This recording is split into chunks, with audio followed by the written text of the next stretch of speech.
Welcome to the Healer Circle, where extraordinary healers share their personal journeys, wisdom, and how to heal yourself. My hope is that their insights, practical tips, and aha moments inspire and guide you in discovering your own spiritual gifts to reach your highest potential. Hi, everyone. I'm glad to have you join us, have a casual, lovely chat with Reverend Annie Bachelder. Thank you for being here today. It's my pleasure. I love talking with people about this stuff. It's my favorite topic. Today, I was hoping that you could tell us more about Akashic Records. And I know you've also written this amazing book about Bring Forth Soul Consciousness, where you're also, oh, it's right there. Perfect. And we'll add a link on the bottom later as well. Okay. So people would have an idea of like, what is Akashic Records and how is this helpful in me discovering my world, especially now in the beginning of the year. And in general, people are like, well, what is my life purpose, or what is my purpose for this year or in general? So would you mind starting off a little bit about what is it that you do and how you got on this journey? Well, I'm going to start with how I got on the journey, which will lead me into what is that I do. I got started as a channel in 1988. I was working with Sinea Roman and Dwayne Packer, and they were doing seminars that were like on the cutting edge of energy sensing, and they were teaching, even in the 70s, they were teaching people how to channel, and they wrote the classic book Opening to Channel.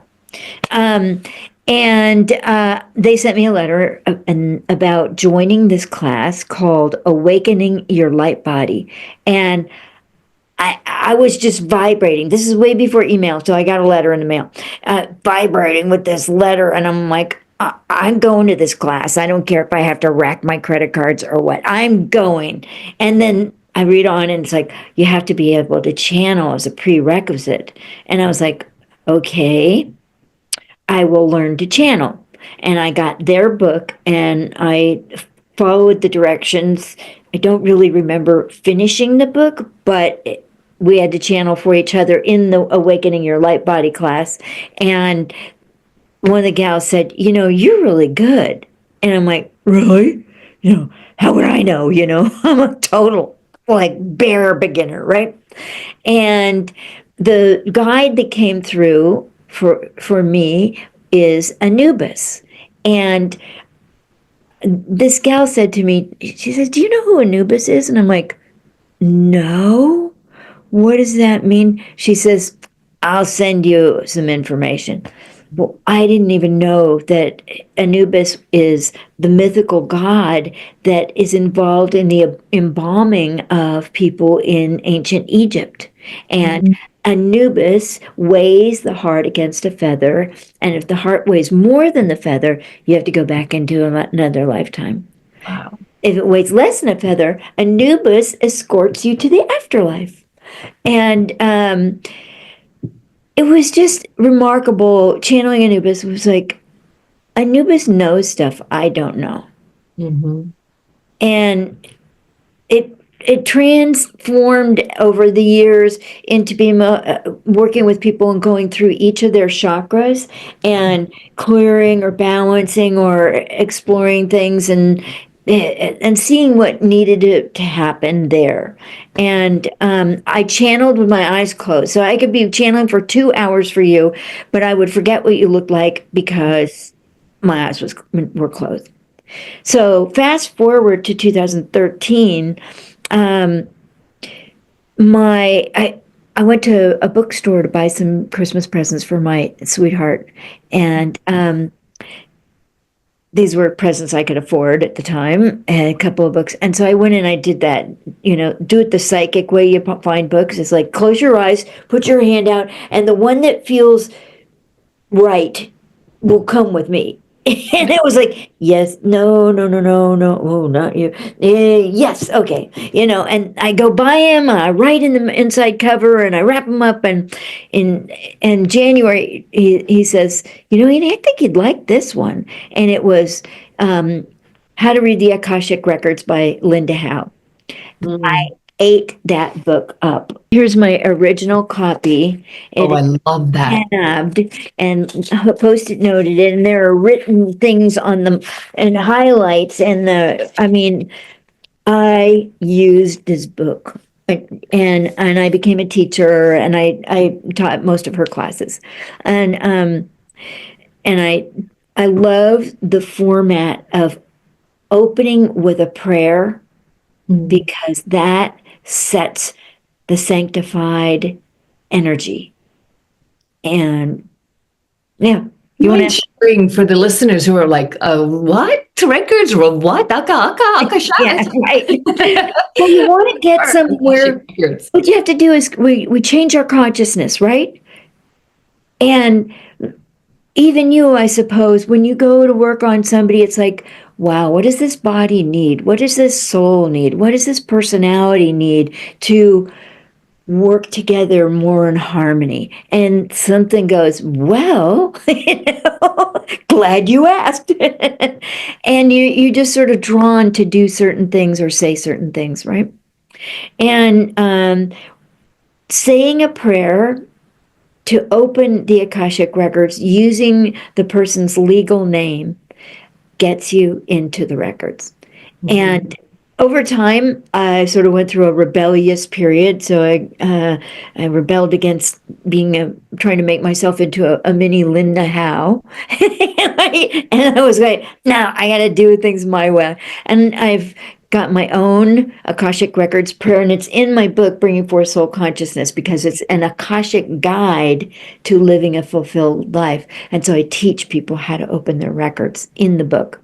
And can you briefly just give it with a sentence of like Akashic Records for the people who haven't heard it? It's basically like universal archive, or how would you put it? How would you say it? some people call it that. What I say is it's a soul level plane of consciousness in which everything that a soul has ever said, thought, or done is recorded. It's very precise, it's very refined, and it picks up the feelings, the instincts, the hesitations, the doubts, the fears, the feelings of expansion. It picks up all of that, and it records everything that has ever happened, is happening, or has the possibility of happening to a soul throughout time. So that means it's got past lives, it's got ancestral stuff in there, it's got what's going on now, it's got what the probability is and the possibility for this soul. Yeah. And so now going into the new year, or for the people who are like, oh, I don't know what my life purpose is, I don't know what to do with myself. Yes. How could Akashic Records be of help to have these answers? I'm so glad you asked. I'm going to go back to my work with Anubis, because in Sinead, Roman, and Dwayne's book, Opening the Channel, they said, ask for a high guide whose higher purpose matches yours. And so I asked, what's our higher purpose together? And Anubis made it clear that our higher purpose is to unify humans with their soul. And by doing that, they then become unified with the divine. I love that. I love that. It's all about the soul in my world. It's all about the soul. Yeah. And the Akashic Records are all about the soul as well. And that purpose that began in 1988 is true in 2025. And it's, when I got that purpose, you got to understand, I'm 30 years old. I have no idea what I'm doing. I had no idea, A, that I had a soul, or B, had a purpose. Right. No, none of that was in my mind. I'm like, okay, Yeah. And over time, it has just built and built and built. And so I don't think everybody like comes to Earth and goes, okay, where's the rubber stamp? Here's your assignment. I mean, I think a lot of people come here and go, I didn't get the instruction manual. Do you have one? Can I borrow it? Like, if I take this class, will I get the manual? Because this is the missing piece. But Yeah. the soul is also the reuniting with your own soul creates that sense of no longer being separated Mm-hmm. from divine origins or divine light or divine love or accessing that. Oh no, How do people connect with their own souls if they don't even know they have one? They're like, okay, sure, I have a soul. How do I connect with it? is it stuck to me? I don't. Exactly. Is Is it it my back? behind me? Inside? Is there an instruction manual that goes for that too? Yeah, exactly. And, there's a lot of threats, like in the Christian Judeo world, if you don't take care of your soul, you're going to go to a bad place and you're going to be punished for it. So it's like, I'm responsible for this thing. I don't even know what it is. Mm-hmm. Yeah. And in my work, reuniting people with their soul through the Akashic Records gives them that feeling like they belong. They're in Mm-hmm. their own club with their soul and with the divine. And that makes them expansive and less fearful and more open to new ideas and listening, taking the cues and clues that the soul is giving us, because the soul comes in with a plan.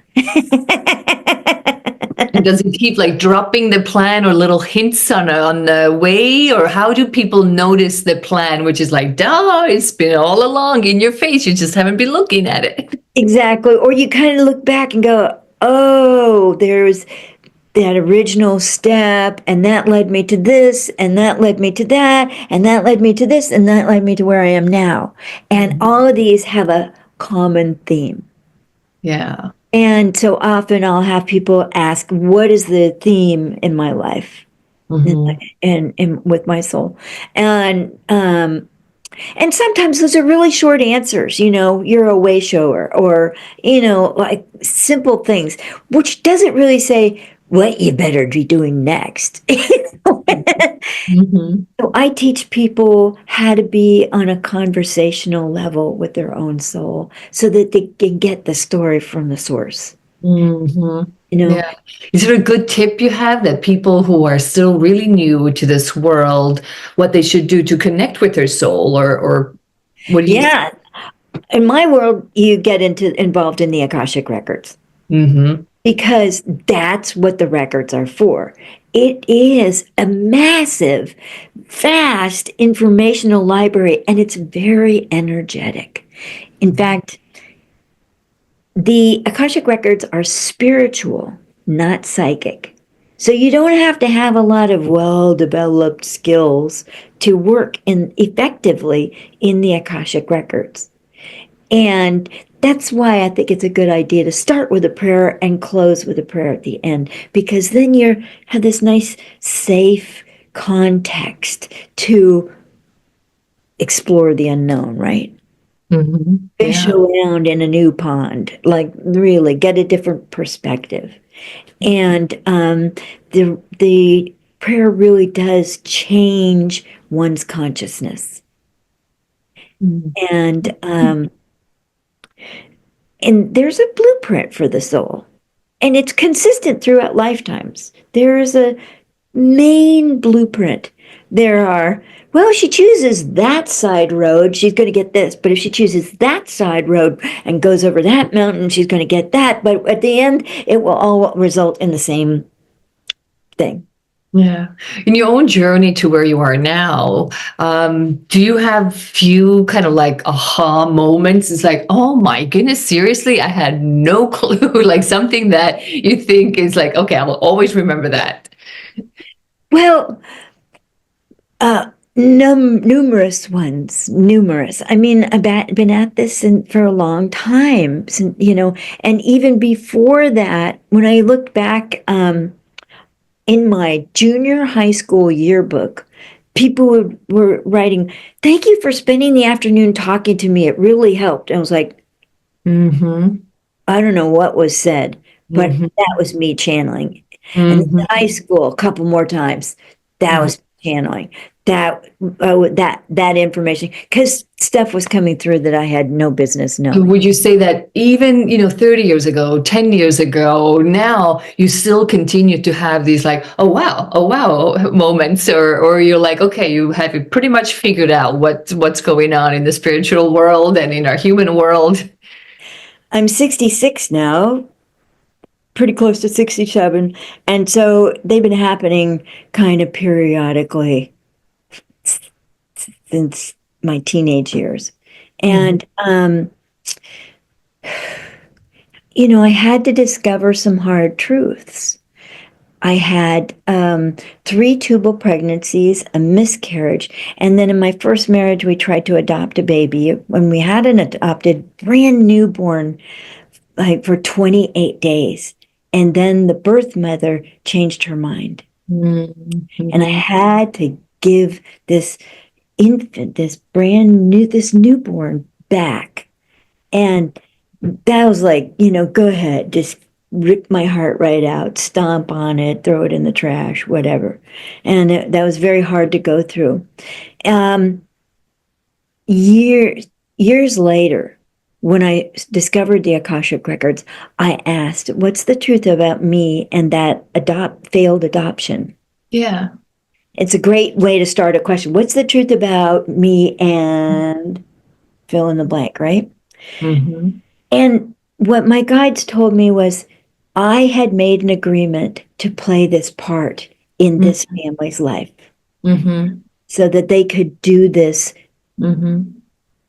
racket, this repeat event again. The birth mother was 15 and an emancipated minor when she was 14.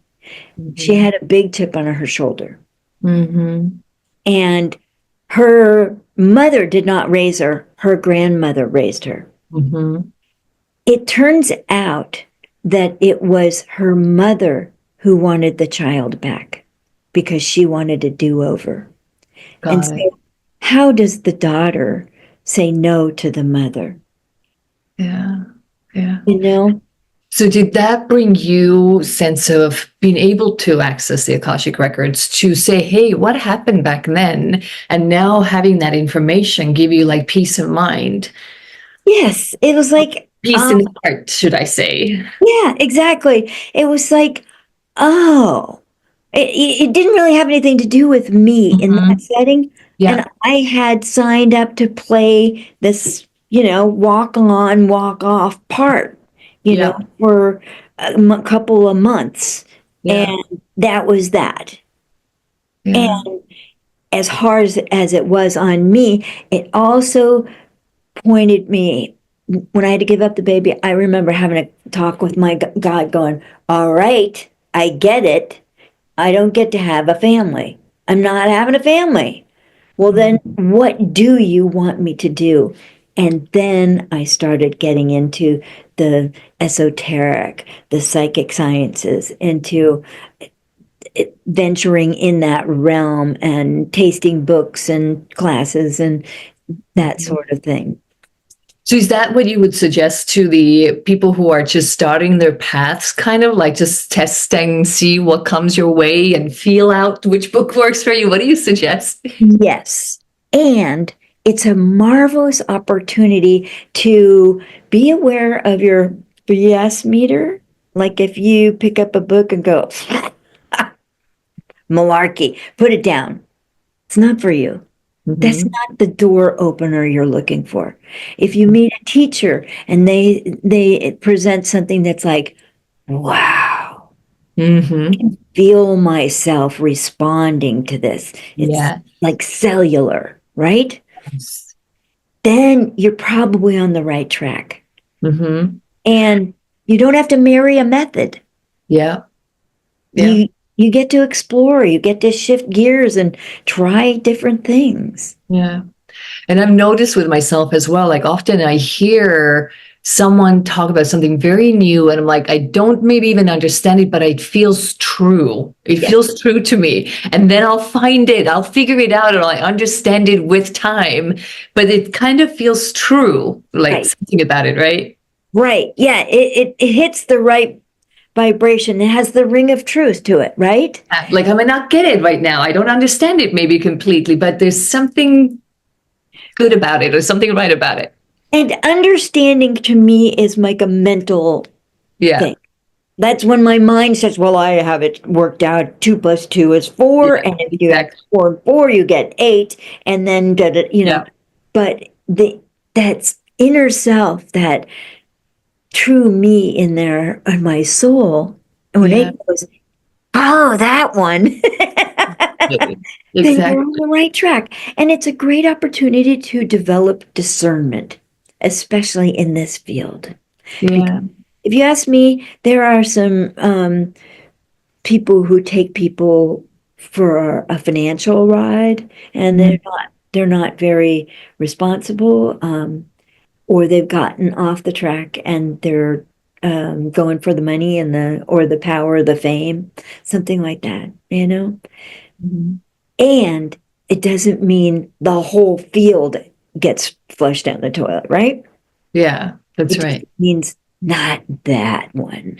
Right, exactly. So now when you're looking back, not that we're going to start talking about time travel and all those other things, but just in your body right now, if you're looking back like, if I would have known this 30 years ago, that would have been really helpful. What do you have any suggestions you wish you could give yourself going backwards? Like, hey, you should have done this more or be more this way. What would that be? I can tell you situations where I learned something that I way later in life put to use. You mentioned time travel. I was riding on a full moon in October. I'm riding in the back seat of the station wagon with my parents. I think I was 15 years old. And my boyfriend, who was 24, had taken off for the East Coast in his VW Bug, and for an unknown period of time. And I was sitting in the back of the station wagon looking at the moon, and all of a sudden I had the vision of I was in the back seat of his VW Bug, and he was there with his friend, and I knew the name of the friend, and it was like, and they looked at each other and they went, "She's here." And I was like, they can tell. And the next letter I got from him described the exact scene. Interesting. And then jump forward, was I 41 or so? I was trying to figure out whether or not to stay in my second marriage. And I'm an alcoholic and an addict, and I've been in recovery for over 24 years. And it's been a marvelous spiritual growth tool. Mm-hmm. And my former husband was my using partner. And it was fine with me if he got up and smoked a bunch of marijuana or took some drugs, whatever, and it was fine with him if I'm drinking and doing the drugs with him, whatever. But I imagined sort of being in that same state, like being in the back seat of the station wagon and then being in the back seat of the VW. And I threw my consciousness out in the future, like a couple of weeks, couple of months, couple of years. And if I stayed on the same path I was on, what is my life going to look like? And I got a view of myself I did not want to live out. Yeah. I did not, and that was that. Yeah. I had to get out of there and live my own life. Yeah. I think you touched a very interesting angle here regarding also the, I was thinking of asking, well, what do you suggest to people who are starting their spiritual world, but they're kind of hesitant about it? But I think you already mentioned that kind of actually helped you get to where you are in tremendous way. So could you share a little bit? Because I think there's a lot of people out there who are like, I'm in this blah, and I don't know where to go from here. So what is your suggestion? In a rut. and I can't see over the top to see where to go next. Yep. That is when we access the divine and we become friends with the divine, because the divine can do all the stuff I can't, as a human being who has a body and who can't, astral project to the grocery store and back with the groceries, Yeah. I'm here in the earthly world. And that using and trusting the divine to help me was how I stopped drinking and doing drugs, and then later on, how I quit smoking. Yeah. This is amazing. I'm so glad you're open to share this openly, because that is so helpful for many, I think, resonating like, wait, what, how do you go from here? Is there ever hope to get out of it? And for you to say, well, yeah, I've been there, done that, then that was helpful. Well, if the divine always loves me or Yeah. you exactly as you are, Mhm. and the divine has all power. In my world, there's only one divine and there's only one power, and it's the good one. Yes, I love that. And that divine can somehow get between me and that ravenous craving for something that's bad for me. Even if it's sugar or wheat or butter or liquor or drugs or cigarettes or chewing gum, nicotine gum, any of that, anything that I got addicted to, Mhm. divine can put a wedge between me and it. And by allowing the divine to help me, I have learned to ask for help, and I've learned to receive. Thank you. That is an amazing way to put it. I know you have to rush off to other things, but I think that is a great place to stop. Stop is you ask. Yes, And if you ask, also yes, let it come in and receive it. right. Yes. And I think receiving is hard, especially for all of us who like to take care of others, or we want to. We don't deserve it, and it's not for me. Oh, no, it's an issue of power. Yeah. I'm giving, I'm in charge. I'm Mm-hmm. receiving, I'm not in charge. Mm. I don't Mm-hmm. know necessarily what I'm going to get. Is it going to be a flavor I like? Is it going to be a shade I care about? Is it going to be what I need or want? Yeah. And as long as I'm going to the divine knows what I need, knew what I needed 20 years ago, 20, 30 years ago, 50 years ago. The divine's been holding my hand the whole way. Yeah. So Like, just noticing that the divine is there, or start talking to it. And in my book, the guides, it's all channeled. There's 40 chapters in here. There's 5 prayers and invocations. There's 13 Akashic Records processes that you do.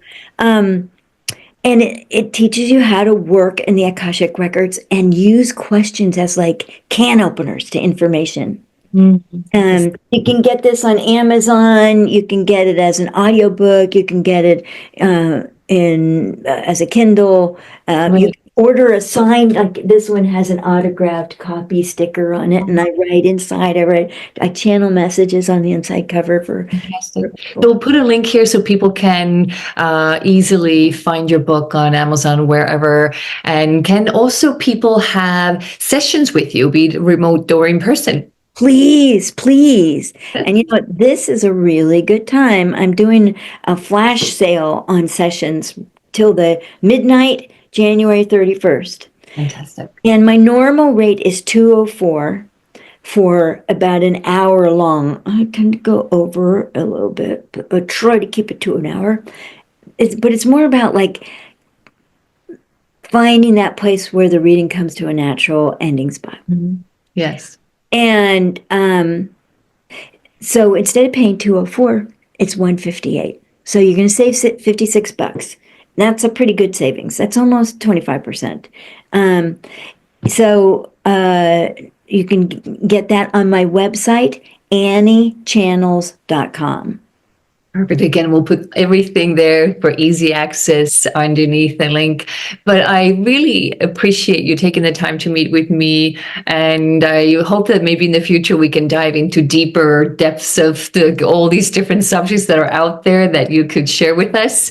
But thank you so much for sharing with us today. Thank you. It's my privilege, and I really, really appreciate the opportunity. And bless all the people who are looking at this going, oh, finally, some answers or some pointers to go in this direction, or it's okay to not like somebody else's work. Like, yes, exactly. It is. Yeah. Feel your own truth, what speaks to you. Yeah. Thank you so much. Thank you.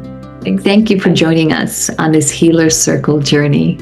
If you are a healer with valuable insights to share, we'd love to hear from you. As together, we can continue to inspire one another to greater heights.